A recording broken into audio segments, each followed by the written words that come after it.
Olá, pessoal da Picklist, boa tarde. Pessoal, eu tenho recebido alguns e-mails de um pessoal que está seguindo as aulas, né? E as dúvidas dessas pessoas eu estou percebendo que é a mesma. Eu vou tentar explicar aqui como que funciona um software a grosso modo, tá? Para vocês entenderem mais ou menos o que acontece na memória do computador, como que o processador enxerga algumas regras aqui que eu coloquei no programa. Que o programa você coloca as regras do processador, certo? Nada mais do que isso. Então, eu vou tentar explicar de uma forma a grosso modo, tá? Eu não vou entrar em detalhe em pointer, se é 8 bits, se é 1 bit, se é de 64 bits, se é 1 byte, 8 bytes. Então, nós vamos aqui estipular uma regra, tá? Int, eu vou falar para vocês que é 4 bytes. Boolean, eu vou falar para vocês que é 1 byte. Tá? Eu não tenho certeza se ele usa um bit mesmo aqui para identificar isso daqui, tá? Então, o que acontece? Quando eu cheguei aqui, ó, a classe está criada, daqui a pouquinho a gente vai citar a classe, tá? Mas eu vou pular a classe inteira aqui, ó. Eu tenho uma classe e uma herança dessa classe. O que vai acontecer aqui, ó? O programa, na verdade, começa nesse canto aqui, ó, porque essa classe aqui, toda essa classe aqui, eu vou colocar no outro lugar, para sempre estar aproveitando ela. O que vai acontecer aqui, ó? Quando eu criei aqui, ó, imagem botão, um array do tipo botão, e aí eu falo new imagem botão, um array de 100 itens, o que eu estou querendo dizer com essa linha aqui?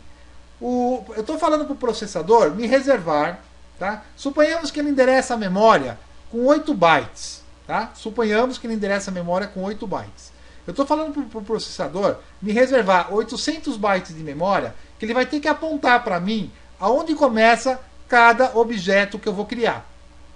Certo? Isso aqui eu só estou me referenciando. E por que eu criei isso aqui fora do setup ou fora do draw? Porque eu quero que todo mundo enxergue. Isso aqui é uma variável global. Tá? E o que acontece? Se bem que dentro do setup ele também considera que tudo é uma variável global.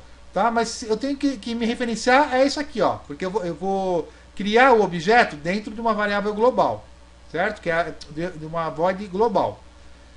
O que acontece aqui nesse caso? Ele vai entrar, ele vai setar a tela, vai falar que o frame rate ele vai piscar a tela 60 vezes por segundo e vai montar a tela 60 vezes por segundo. Ele vai sempre pegar a tela do zero, como se fosse uma folha em branco, e vai desenhar essa tela antes de mostrar para vocês. Tá? 60 vezes por segundo. Aí, eu vou carregar 3 imagens de botão na memória do meu computador e vou colocar ela em B, em R e D. Tá? Eu vou ler o arquivo 1A.gif, 1B.gif e 1C.gif. Um é a imagem do botão na tela. O outro é a imagem do botão apertado na tela. O outro é a imagem do botão quando eu estou com o mouse em cima da tela. E eu deixei armazenado isso daí na memória. Tá? Aí, eu vou carregar uma variável do tipo TW, que é o tamanho widget. Certo? Quanto mede esse botão que eu estou carregando? Ou seja, eu não preciso me preocupar na hora que eu desenho o botão, o tamanho dele. Porque eu tenho. Depois eu posso trabalhar com escala, né? A gente não usou a escala ainda, um recurso do processing. E eu vou carregar também o tamanho da altura desse botão. Tá? O tamanho da altura, a largura e a altura do botão. E vou pegar um contador, porque eu quero criar os 100 botões aqui. No caso aqui eu vou contar esse de 1 a 10, esse de 1 a 10, 10 vezes 10, 100. Eu vou criar os 100 botões numa posição de tela. Tá? Então o que acontece na memória do computador? Vamos colocar aqui de cantinho aqui para vocês enxergarem. Tá? No momento que eu estou criando isso daqui, na memória do computador, ele vai me separar aqui, faz de conta que aqui tem 80 bytes, 800 bytes, tá? Faz de conta. Nessa posição de memória, ele vai me referenciar aonde eu estou criando. Suponha que esses 8 primeiros bytes aqui fala que eu estou usando essa posição de memória aqui, ó. Começa aqui, ó, nesse canto, tá? Na hora que eu peguei essa linha aqui, ó, new, ele sabe que eu quero alocar uma memória. Ele sabe que eu estou querendo alocar uma memória. Tá? Aí ele chega aqui, ó, new imagem botão. Aí eu quero fazer o seguinte, quando ele pegou a imagem botão não era isso aqui em cima? Que é uma herança de botão, tá? Que é tudo que tem lá em cima, mais as 4 imagens. Então o que acontece aqui, ó? Eu vou chegar e vou mandar x, y, wh, já estou carregando com valores. Cadê o meu Corel? Está aqui, ó. Eu já estou carregando com valores. X, Y, H, cada um ocupa 4 bytes de acordo com a regrinha que eu mostrei para vocês numa das aulas de processo falando de variáveis. Então ele vai pegar 4 posições de memória. Depois vai pegar mais 4 posições de memória. Depois mais 4 posições de memória. Ele vai contar quanto eu preciso de memória. 4, 8, 12, 16. 4, 8, 12, 16. 17, 18, 19 bytes de memória. Ele vai pegar. Aqui tem 24. 20. 17 posições de memória aqui, ó. Ele pegou 17 posições de memória e falou para esse cara aqui, isso aqui, ó. Esses 8 primeiros bytes, ele falou, ó, esse cara tá nessa posição aqui, ó. Tá? Tô vendo que aqui tem 8, eu falei, ó, esse cara aqui tá nessa posição de memória. Aí ele pegou também aqui, ó, ele tem dois métodos. Aí ele separou aqui, ó, suponhamos que cada método desse ocupou 16 bytes. Aí ele vem aqui e pinta aqui, ó.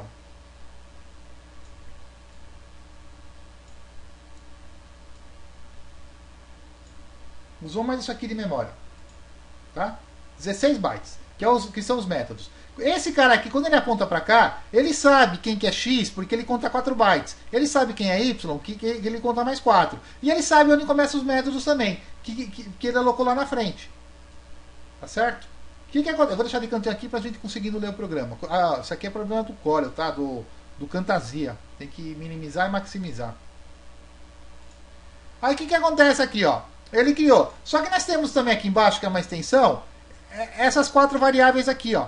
A gente tem o base, o over, que são aqueles 4 desenhos, que a gente não sabe quanto tamanho de memória vai usar. Aí o que ele faz? No momento de criação, eu já sei quanto eu vou usar de memória. Eu vou supor que eu uso isso aqui de memória, para colocar a imagem dos 4 botões. Aí ele fala que tudo isso daqui é desse cara. Aí ele vai criar mais 8 bytes, que ele vai criar o segundo botão. Aí ele vai criar mais ou menos 1, 2, 3, 4, 5, 6, 7. A mesma quantidade. Suponhamos que eu mudei a imagem do botão. Ele vai alocar mais uma memória. Laranja, né? Ele alocou isso aqui, ó. Esse cara está apontando para lá. Aí ele vai pegar mais 8 bytes. Eu não estou contando, tá? Estou fazendo a olho aqui. Ele vai pegar mais 8 bytes. Né? E vai alocar mais memória lá para baixo. Da mesma forma. 100 vezes. Aí eu aloquei essa memória que eu estou com a imagem dos meus botões na memória. Na hora que o programa sai, eu preciso liberar essa memória. Tá? E outra coisa que acontece. Quando eu rodo uma rotina, né, uma void, uma procedure e tudo mais, que suponhamos que o programa 1 é uma procedure e o programa 2 é outra procedure, ou void, como vocês quiserem chamar. Que eu aloco 2 memórias, a int e a float. Tá? A int ocupa 4 bytes, a float ocupa 8. Então ele pega, bota aqui, ó, 8 bytes para int, aí ele conta mais não sei quanto lá e põe para float. Aí o programa 2 é a mesma coisa, ele ocupa 4 bytes para int e tudo mais. Ele sabe que esse cara aqui, o dono, aqui eu pintei de vermelho, vamos falar de que é vermelho. E esse eu pintei de roxo, vamos falar que é roxo. Né? Ele sabe que o dono dessa memória aqui é esse cara. E ele sabe que o dono dessa memória aqui é esse cara. Se esse cara tentar, no Java, tá? Se esse cara aqui quiser acessar a memória desse cara, ou esse aqui vice-versa, ou se qualquer um dos dois tentar acessar isso daqui sem ser chamado, o que vai acontecer? Vai dar aqueles erros de execução. O seu programa executou uma operação ilegal e será fechado. Então, é assim que acontece dentro da memória do processador. Tá? Não é igual ao microcontrolador, que a gente não tem alguns recursos que tem os processadores. Então, vocês têm que entender que é isso que está acontecendo. Na hora que eu vou acessar esse botão, na hora que eu dou essa imagem botão aqui, que eu dou new, aqui embaixo, eu estou gerando... eu estou armazenando todos aqueles valores na memória e vou alocando essa memória. E na hora que eu fechar o processo, e no caso aqui do nosso programa, né, que eu vou executar ele, na hora que eu fecho aqui, ó, tudo isso aqui está alocado em memória. A imagem desse botão, a imagem dele com o botão em cima apertado. Mesmo repetindo toda a imagem aqui, a gente tinha que fazer um software que usava a mesma área de memória para jogar. Foi aquele caso que eu falei para vocês. Para que eu vou ficar armazenando a mesma imagem de botão para todo mundo? O jeito que eu falei é para armazenar 100 tamanhos de botões de 100 imagens diferentes. De 300, né? Porque cada um de 400, cada um tem 4 imagens. Aqui está mostrando e as 3 imagens que ele tem que mostrar de vez em quando. Então, quando é o mesmo botão, a gente pode mudar a rotina para não ficar alocando tanta memória assim e ter coisas muito complexas. Então é isso que está acontecendo na hora que ele faz o desenho, tá bom, pessoal?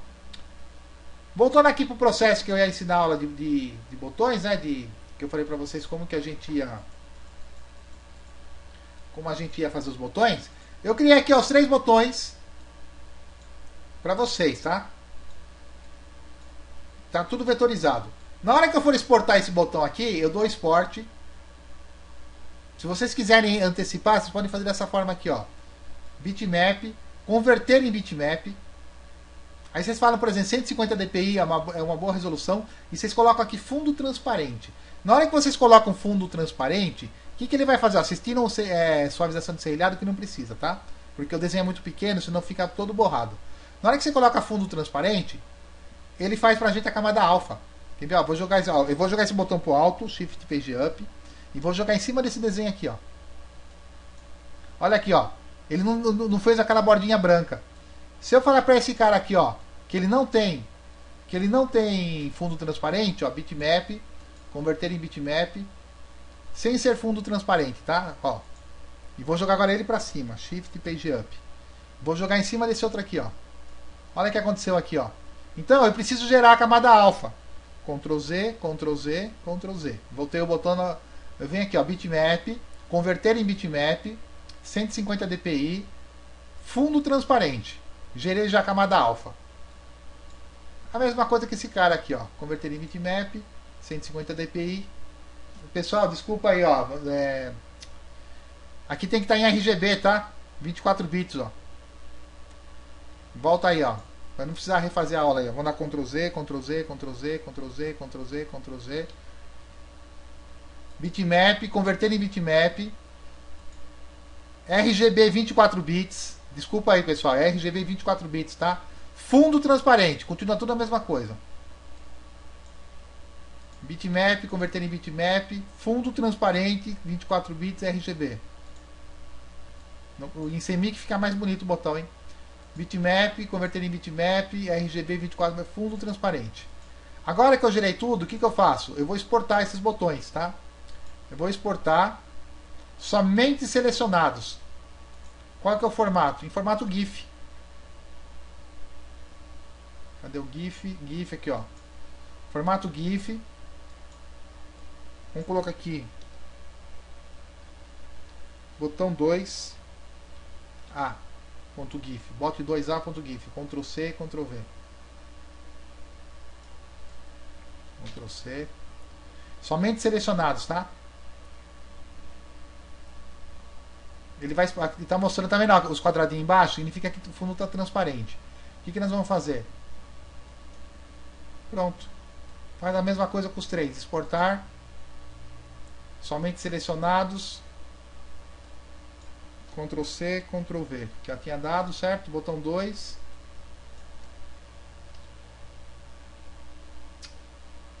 Botão 2. B. Ponto GIF. Exportar. Ok. Seleciono o terceiro. Exportar. GIF.